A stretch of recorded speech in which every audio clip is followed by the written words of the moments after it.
a thief caught in the act, and how you can avoid being a victim. Plus, our deputies take down a pair of crabby criminals. Coming up on this week's Rambosk Report.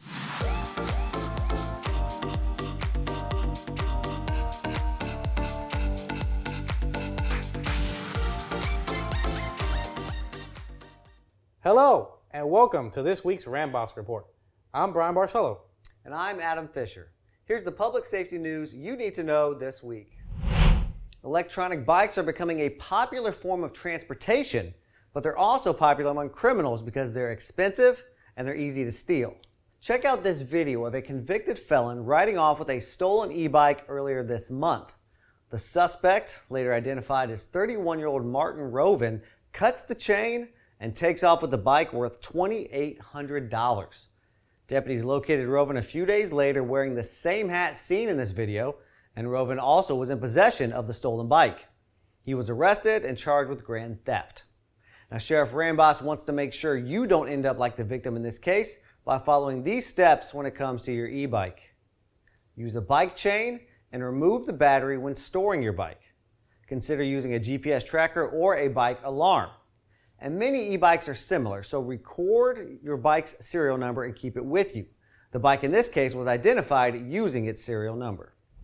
We told you last week about Operation Fresh Air, Sheriff Rambosk's crackdown on drugs that resulted in 13 arrests in Immokalee.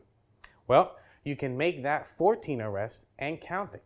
Bernard Conte Jennings, 34, is in Collier County Jail, charged with selling cocaine with 1,000 feet of a place of worship. Our detectives say Jennings sold crack cocaine on South 2nd Street in Immokalee, an area that operated as an open-air marketplace for narcotics. Jennings is a convicted felon, and at the time of his arrest, he was on state probation for a previous conviction on cocaine-related offenses. And as you can see right behind me, Sheriff Rambosk's Laced and Lethal Fentanyl Awareness Program. While focused on education, it also emphasizes on taking down the criminals who bring poison into our community. Since May of 2023, our narcotics detectives have arrested more than 300 drug traffickers and illicit drug users in Collier County.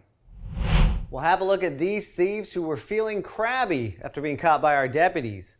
These images come from a trail camera set up by a commercial fisherman out of Everglades City. He smelled something fishy when blue crabs started disappearing from his traps on the Barren River. That's when he checked his camera and he saw the crime in action. Our deputies recognized the suspects, Jacob Daffin and Andrew Bruscini, and tracked them down. It's illegal to disturb crab traps without the owner's permission, so Daffin and Bruscini were charged with third-degree felonies. As you can see right behind me, this week, Sheriff Rambosk offered some residents an inside look at CCSO through our Citizens Academy. Over the next several weeks, Citizens Academy members will learn about patrol, investigation, special operations, our Youth Relations Bureau, jail operations, and much, much more.